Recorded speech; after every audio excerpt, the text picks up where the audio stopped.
Graça e paz, continuando a vida sexual no casamento e através da intercessão dos santos e beatos vocacionados ao sacramento do matrimônio. Eis o que um santo doutor da igreja inicia esse trecho falando para nós, ou melhor, nos ensinando.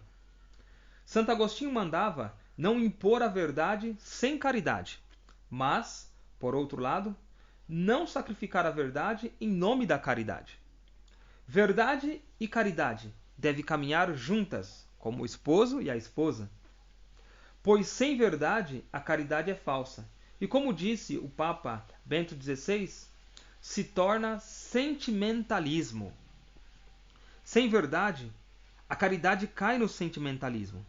O amor torna-se um invólucro vazio que se pode encher arbitrariamente.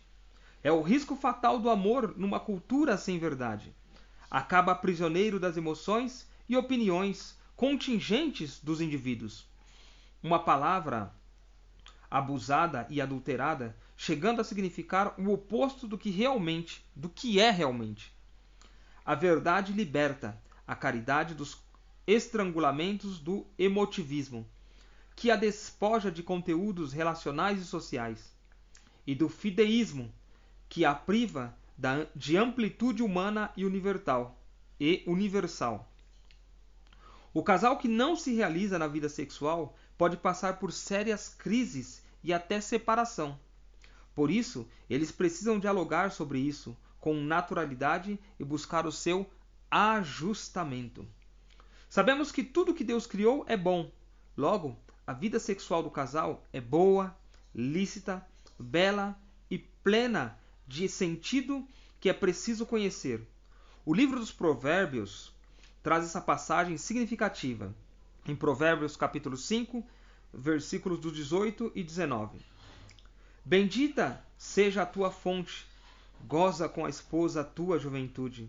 Serva querida, gazela formosa, que te embriaguem sempre as tuas carícias e teu amor te satisfaça sem cessar. O sexo envolve toda a pessoa.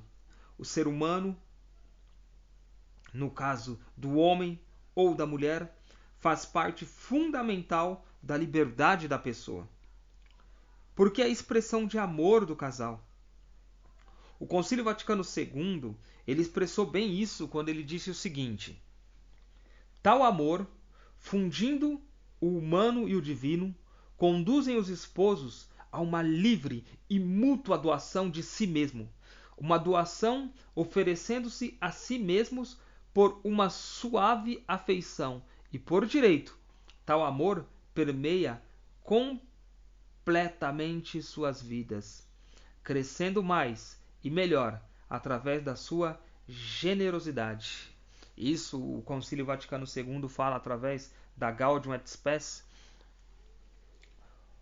O amor humano é a fusão do humano com o divino. E olha como o catecismo define isso. A sexualidade afeta todos os aspectos da pessoa humana, em sua unidade de corpo e alma. Diz respeito particularmente à afetividade, à capacidade de amar e de procriar, e de uma maneira mais geral, à aptidão a criar vínculos de comunhão com os outros. O catecismo fala isso claramente ali no parágrafo 2332. Podemos dizer que a dupla diversidade sexual foi uma maneira que Deus quis para embelezar a humanidade e tornar a nossa vida agradável. Um amigo me dizia certa vez: se Deus fez algo melhor do que a mulher, guardou para ele. Olha que declaração belíssima para fazer para sua esposa. É uma alegria a diversidade sexual, as diferenças complementares do homem e da mulher. Por isso, eles se atraem, desde que o mundo existe. Por isso, a Igreja ensina que cada um deve aceitar com alegria o próprio sexo como um dom de Deus. Cabe a cada um, homem e mulher, reconhecer e aceitar sua identidade sexual. A diferença e a complementariedade físicas, morais e espirituais estão orientadas para os bens do casamento e para o desabrochar da vida familiar. A harmonia do casal e da sociedade depende, em parte, da maneira como se vive entre os sexos, a complementariedade, a necessidade e o apoio mútuos. Deus fez da sexualidade humana uma maneira de transparecer no homem e na mulher, e na união dos dois, um pouco da sua grandeza e do seu carinho, sua fecundidade e seu amor criador. Olha como o catecismo ele confirma isso. Lá no parágrafo 2335. Cada um dos dois sexos é, com igual dignidade, embora de maneira diferente, imagem do poder e da ternura de Deus. A união do homem e da mulher no casamento é uma maneira de imitar na carne a generosidade e a fecundidade do Criador. Por isso o homem e a mulher são chamados de co-criadores, ou santuário da vida. O homem deixa seu pai e sua mãe e se une à sua mulher, e eles se tornam uma só carne. Dessa união procedem todas as gerações humanas. Por tudo isso, o casal cristão precisa entender o belo sentido do sexo no plano de Deus, para o homem e para a mulher, pois ele foi querido pelo Criador. Quando Deus criou o mundo, viu que tudo era bom. Portanto, tudo que fez é belo, também o sexo, desde que no lugar certo, no matrimônio. Entende? Esse é o lugar certo para a realização do ato sexual. Quase todos nós viemos ao mundo por ele. Se o sexo fosse algo sujo ou feio, a criança recém-nascida não seria tão bela, tão inocente. E ela é reconhecida, ela é tão bela e tão inocente, nasce nesse santuário da vida, tem o direito de nascer nesse santuário da vida, da participação dos seus pais como co-criadores, o homem e a mulher, a ponto de o inocente, o nascituro, ele nos leva à inocência de Jesus. Ele é o mais próximo, né, dessa inocência, do menino Jesus, da pureza do menino Jesus. Então, como quando Cristo diz, deixai vir a mim as criancinhas, a gente observa no nascituro, que é o bebê durante a gestação, no ventre, no santuário da vida, né, no local que deveria ser mais bem guardado, né, que Cristo quis passar também por este santuário. Ele quis ser um nascituro, ele quis passar por todas as fases de uma gestação, porque é belíssimo. É belíssimo.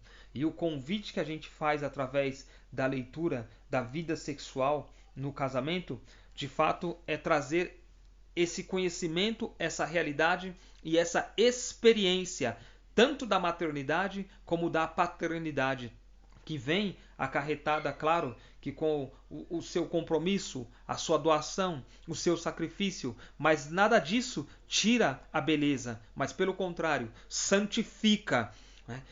De fato, se torna o que dá sabor, o sal da terra, que conserva a beleza do ser humano, a imagem e a semelhança de Deus, que é luz do mundo, que de fato deve ser proclamada nos telhados, deve de fato clarear o caminho, dissipar as trevas, que deve ser aquele farol que mostra para nós o norte, o porto seguro. Tudo isso, toda essa beleza, toda essa maravilha relacionada com a geração de uma vida.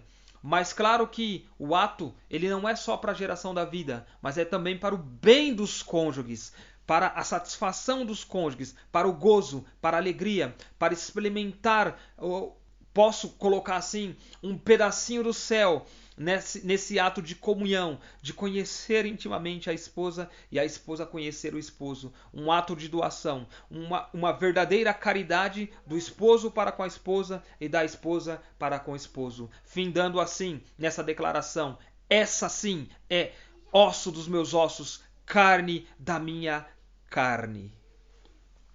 Deus abençoe. Mais para frente continuaremos trazendo para vocês aqui o relato da vida sexual no casamento.